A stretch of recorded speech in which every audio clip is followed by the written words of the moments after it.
In this video, we're going to cover how to squat deep with great technique. It's unbelievable how few Gaelic footballers, despite all the activation drills and mobility drills and stretching, can fall down into a deep squat when it's such a basic flexibility test. It's incredibly rare that I get any client either in the gym or online in the last 16 years when I ask them to do a squat, they can effortlessly just fall down into a bodyweight squat. Their hips are so tight. Squatting deep is flexibility 101. It is your first flexibility goal to try and fall down into a deep squat and then start loading that squat heavier and heavier until you can do bodyweight 0.5 is the weight that I recommend for athletes. And I regularly hit it with the athletes that I train inside the first 6 months. So if you weigh 80 kg, that'd be 120 kg for 6 to 8 reps. My personal lifetime PBs are 170 kg for 1 at a body weight of 81 kg, so that's over double body weight, and 100 kg for 20 reps only 2 years ago here in Ibiza, and that was at 77 kg body weight. So you're grossly underestimating how strong you can get and how easily you can get down into a deep squat. When I say how to squat deep fast, people are so slow with the progress they make flexibility wise when it comes to squatting or split squatting deeper. They have been doing flexibility and mobility drills for years, and they go into their gym and their mobility or their range of motion is absolutely trash. 1 month I'll have you squatting way deeper with way better technique. I have hundreds of case studies. This is exactly what I got them to do. We're going to cover it in this video. The first thing you need to know is knees over toes is a complete yes. You want to push your knees forward, use your knees, and making sure that your knees don't go over your toes is complete bullshit. It's going to fuck up your flexibility in your hips, and it's going to make your lower back and your hip flexors feel very tight. It's a complete myth. It's been debunked loads of times by some of the best strength and conditioning coaches in the world. Olympic lifters squat unbelievably heavy every single day for years, and they have the healthiest knees in fitness. Your knees go over your toes every time you walk up a stairs. To say that it's bad for your knees to put your knees over your toes is completely false. Do not follow that exhaust Mike Boyle nonsense. It's very untrue. And a lot of the guys who come to me with extremely tight hips, they will have been doing box squats, 90-90 split squats, and hex bar squats with a short range of motion, and their hips will be extremely tight. You put them doing full range of motion, they have to cut the weight down massively, and they start off with a small range of motion, and their hips feel way better very quickly. Stop thinking that your knees shouldn't go over your toes. It's a complete myth, and it's the reason your hips are so tight and you still can't get into a deep squat. Also, it's crucial to point out that squatting deep, ass to grass, getting down into that deep squat and that deep split squat has unbelievable benefits for sprinting and for jumping and for changing direction. When you get strong at squatting all the way down, there's huge benefits that have been well documented by knees over toes guy. They seem to be forgotten for a small period in time when functional training was very dominant, but thank God that phase is moving on and people are finally waking up to a lot of those methods being complete nonsense. Squat all the way down. It's going to make you a way better athlete, and it's going to make you way more bulletproof, if you want to use that term, when it comes to getting injuries and when it comes to protecting your knees and your hips. So I regularly get my clients to squat way deeper. Here's exactly how I do it. Here's if I was trying to get you from poor range of motion in a squat to very flexible in just 1 month, here's exactly what I would do. The first thing, flexibility wise, I would simply do the couch stretch. So stretching your hip flexors, opening that up, is going to allow you to squat way deeper. So do the couch stretch for 2 to 3 minutes each side every single night. So make sure you do the couch stretch, open up those hip flexors. That's super important. The second thing I'd get you to do is hang off a pull-up bar. If you want to do barbell squats, you need good shoulder flexibility to be able to grab the bar. A lot of guys, when they try and grab the bar, they're back here and they can't really grab it, so they have to go very wide, which makes the muscles on your upper back relax, and your upper back can often get quite sore then when you barbell squat. People will say things like, squatting hurts my back, or my back hurts while I'm squatting. It's just your poor mobility. It's not that squatting is fucking up your lower back or anything like it. Your poor mobility, your poor flexibility is what's causing the issue. So hanging off a pull-up bar and the couch stretch, those two alone are very, very powerful.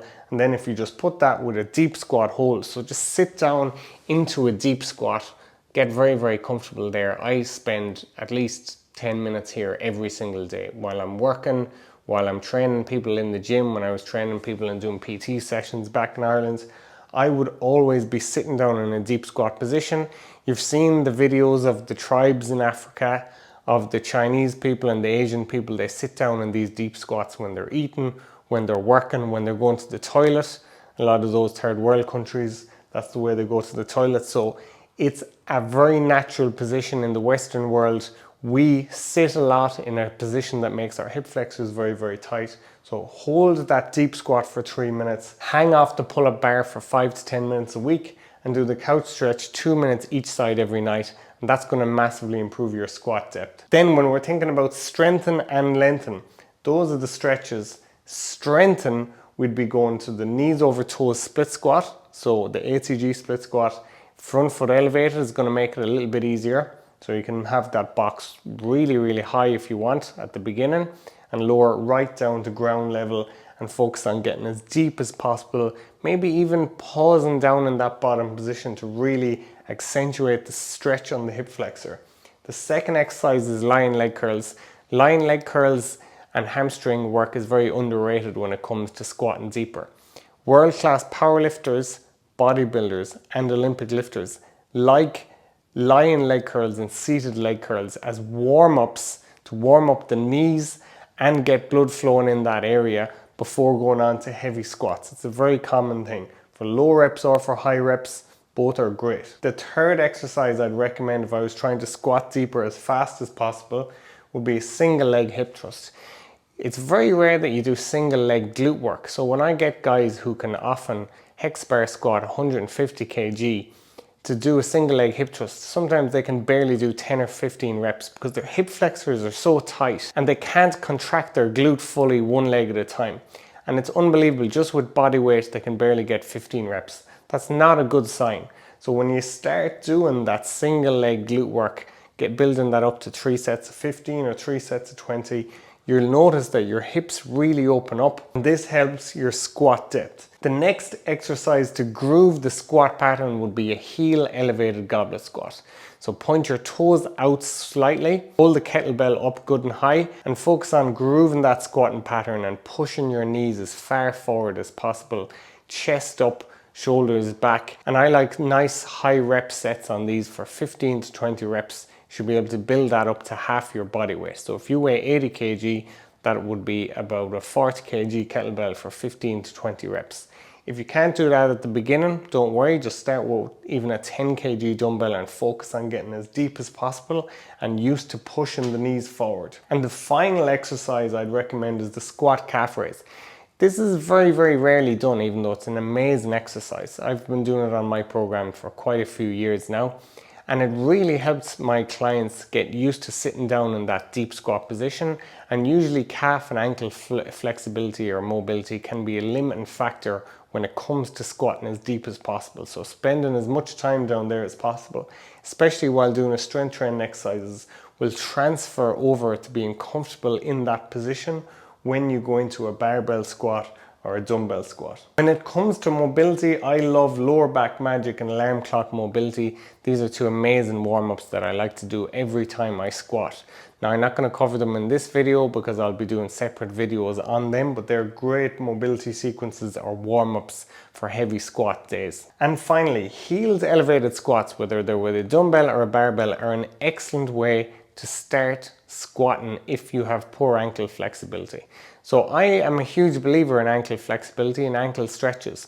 But if you haven't got the mobility at the beginning, don't hesitate to elevate your heels so you can get down into those deeper positions that bit easier. You may have heard some total bullshit in the past from the functional trainers saying if you squat with heels elevated, it builds strength on top of dysfunction. This is complete bullshit. It's total nonsense. Olympic lifters squat with heels elevated. Changing the angle of your heels or the angle of your foot is no different to changing the angle of your grip when you're doing a lat pull down or a pull up or a chin up or any of the type of presses. Just changing the angle slightly is not an inherently bad thing for anyone. So don't hesitate to start off with heels elevated. And yes, you should be working on calf and ankle flexibility, but I'm going to cover that in the next video. I make it a big priority for my clients, but that doesn't mean that heels elevated is a bad thing. So follow this advice and you'll make more progress with your squat depth in 1 month than you have in the last 4 or 5 years of doing all these rehab, prehab, mobility activation exercises that do fuck all, even though they might look very fancy. Focus on improving your flexibility, getting those deep range of motions, and then most importantly for transferring out into the pitch, getting very strong on squats and split squats. It'll make you a more powerful and dominant athlete on the Gaelic football pitch. Let's go.